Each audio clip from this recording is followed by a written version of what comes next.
Je suis pas du tout misogyne. Je suis pas du tout misogyne, alors là, j'interdis qu'on dise ça. D'apparence et de dehors, elles m'ont l'air parfaitement hystériques et mal baisées. Je ne suis pas votre secrétaire. La secrétaire de qui alors? Des femmes battues, il y en aura toujours. Personnellement, je bats pas la mienne, bien que parfois j'en ai envie. Pardon, je me suis encore perdu dans ton décolleté. Mais pourquoi on les aime pas, les féministes, déjà? Et nous commencerons dès que Thaïs sera allé nous faire 2 petits cafés.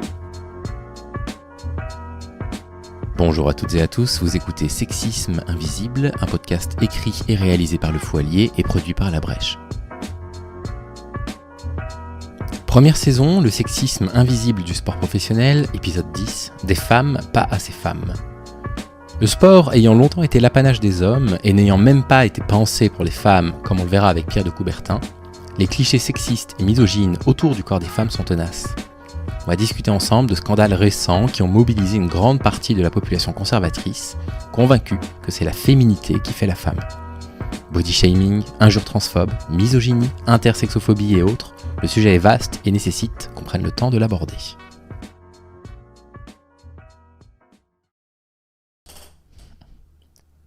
Je suis obligé, en tout cas je me sens obligé de commencer cet épisode en évoquant la principale polémique qui a couru pendant les Jeux Olympiques de Paris en 2024 sur la prétendue injustice de la participation de la boxeuse Imane Khelif dans la catégorie féminine de la boxe. Elle a d'ailleurs été championne olympique, puisque beaucoup de choses ont circulé à son égard.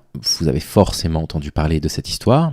Il s'agit d'une femme qui a été qualifiée d'abord de trans, qui a été qualifiée d'intersexe ensuite. A priori, il n'en serait rien. A priori, il s'agit simplement d'une femme au caractère physique un peu androgyne. Et donc, cette ressemblance physique que certains ont estimé déceler avec des corps masculins a été vraiment le sujet de toutes les polémiques. Il n'y a eu aucune pincette qui a été prise, et puis elle a été comparée à des hommes, et ça a été de nouveau le sujet des débats transphobes sur la présence des femmes dans les compétitions, des hommes dans les compétitions féminines, puisqu'ils ne reconnaissent de toute façon pas les femmes trans. Quand bien même Imane Khelif serait une femme trans, ils n'auraient pas reconnu la légitimité de sa participation aux compétitions dites féminines. Ça a donné lieu à des propos transphobes, bien sûr. On a vu de l'intersexophobie comme on en voit absolument jamais, j'allais dire rarement, mais littéralement jamais. Et Imane Khelif a tellement subi d'agressions sur son apparence physique qu'elle a fini par porter plainte. Et c'est pas le premier cas, bien évidemment. Il y a eu d'autres cas de femmes dont on avait estimé dans l'athlétisme qu'elles avaient un taux de testostérone trop élevé et qu'ainsi leur participation à des compétitions féminines était profondément injuste. Et puis on a toujours envie de se poser la question dans ces cas-là, de se dire est-ce qu'il suffit d'avoir un taux de testostérone élevé déjà pour remporter une compétition sportive? Et figurez-vous que la réponse est plus compliquée qu'il n'y paraît. La testostérone, évidemment, est une hormone qui agit en particulier sur la puissance musculaire. Mais si demain, moi, je prenais beaucoup de testostérone, je serais bien incapable de battre absolument n'importe quel sportif de haut niveau.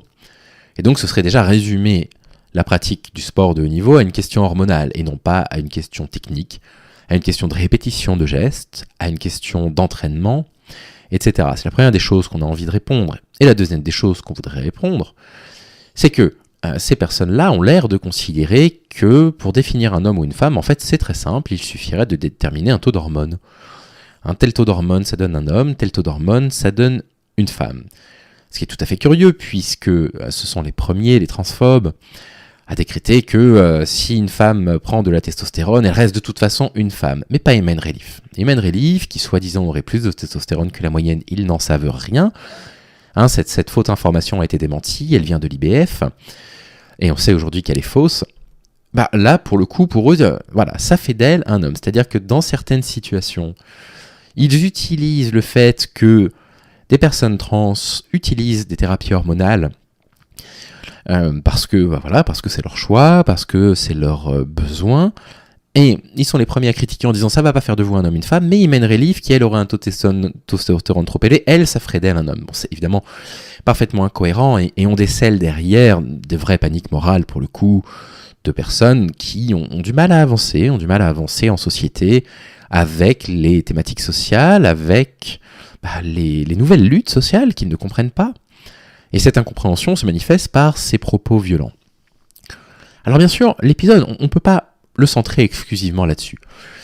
On pourrait, et je suis certain que des personnes bien plus spécialistes que moi sur la question de la transidentité, sur la question de l'intersexophobie seraient capables de vous donner beaucoup d'exemples et d'aller plus en profondeur, et ce serait absolument passionnant.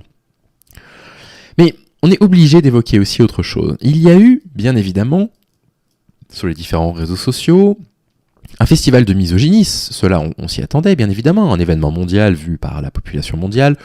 On s'attendait à ce que Twitter, bien évidemment, ne se montre pas sous son meilleur jour. C'est un pléonasme.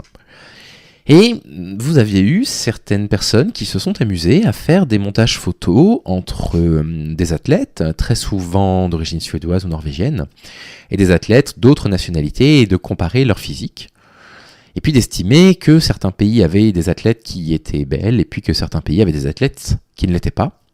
Sous-entendant plusieurs choses, sous-entendant d'une part qu'il faudrait soutenir des athlètes parce qu'on les trouve, je sais pas, beaux ou belles physiquement, ce qui n'a aucun sens parce que, bien évidemment, il n'y a pas la même exigence avec les hommes. Vous n'avez jamais vu de compte Twitter comparer les physiques des hommes pour dire « regardez, les Français, à cause de l'immigration, ils sont moches » parce qu'il y avait beaucoup de cette notion-là. Les femmes qui étaient laides, c'était très souvent, d'après eux, très souvent des femmes de délégation étrangères, très souvent d'origine, on va dire, arabo-musulmane, pour faire un petit peu général, qui avait bien évidemment un peu de racisme derrière, mais on ne les a jamais vu faire ça avec des athlètes hommes, bien évidemment.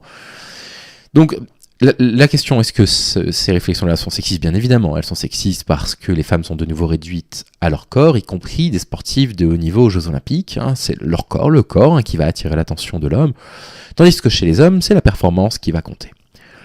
Et on a vécu évidemment beaucoup d'émotions dans ces Jeux Olympiques quand on s'intéressait au sport. Beaucoup d'émotions qui ont été procurées par des sportifs hommes et par des sportifs femmes. On a à peu près 40% de nos médailles qui viennent de sportifs qui nous ont fait nous lever. L'équipe de France de handball a été magnifique à voir. Les équipes de France d'escrime dans les catégories féminines ont été magnifiques à voir. Mais non, il faut de toute façon les ramener à leur corps.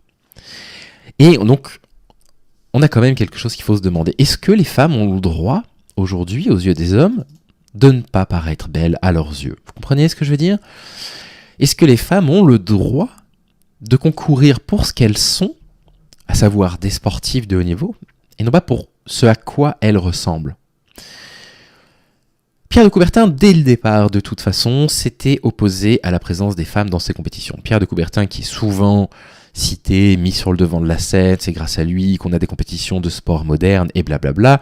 N'oublions pas que, pour lui, et l'époque ne se justifie pas, on est après la Commune, et donc il y a déjà eu des pensées révolutionnaires égalitaristes qui ont traversé la France, on est évidemment bien après la Révolution française, même si la Révolution française n'a pas été, on va dire, particulièrement tendre à l'égard des femmes, c'est le moins qu'on puisse dire, mais il existait des personnes bien plus progressistes que lui. D'emblée, le sport ne devait pas appartenir aux femmes, d'accord ? Il y avait des rôles stéréotypés, et les femmes ne performaient pas en sport, point barre. Et puis on avait discuté avec les pionnières du sport de tout ce qu'il a fallu faire pour que des femmes soient prises au sérieux comme des hommes. J'ai envie d'utiliser une expression absolument terrible, une expression qui fait mal au cœur, mais pour que les femmes soient considérées quelque part comme des hommes, comme les autres. Puisque l'être humain, de base, naturel, l'être humain neutre, dans la tête de ces personnes-là, c'est un homme. Alors, on aura beau leur rappeler que 51,5% de la population mondiale est constituée de femmes et de personnes qui ne sont pas blanches, pour eux, l'individu normal, l'individu basique, c'est un homme blanc. Et donc, vous avez eu ces personnes-là qui ont estimé que les Jeux Olympiques devaient être une sorte de concours de beauté. Et bien évidemment, tout ça a dérivé petit à petit vers des propos de plus en plus violents. Lorsque la porte a été ouverte, lorsque la fenêtre d'Overton a été ouverte et que certaines personnes se sont aperçues que l'on pouvait en toute impunité sur les réseaux sociaux se moquer des corps de certaines femmes parce qu'ils ne ressemblaient pas au canon de beauté qu'ils imaginaient, d'un seul coup est venue la grossophobie avec.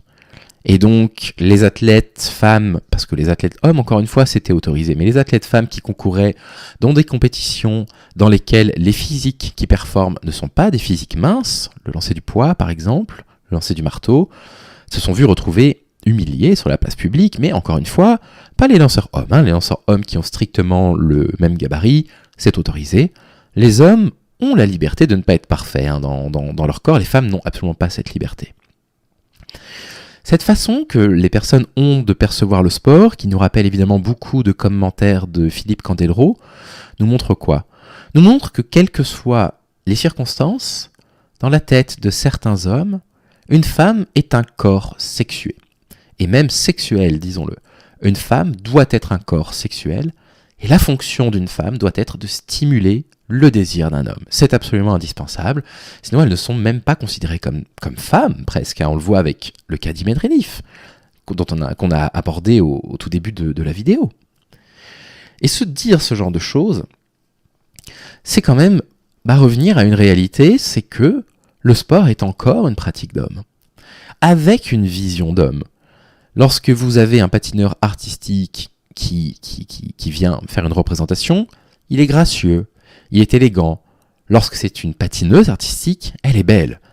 Et on ne parle plus d'élégance là. Alors évidemment, les choses changent un petit peu, on est tout à fait d'accord, et les commentateurs sportifs font de plus en plus attention à ce genre de choses, mais il y a toujours des petites phrases qui échappent de ci, de là. Et ça, cette inégalité, dans la façon dont on perçoit du coup les individus selon qu'ils soient hommes ou femmes dans le sport, minimise bien évidemment le côté extraordinaire de certaines performances de femmes. Puisque ce qu'on attend des femmes, même dans le milieu du sport professionnel, c'est avant tout qu'elles soient belles. Et tout ça est particulièrement agaçant.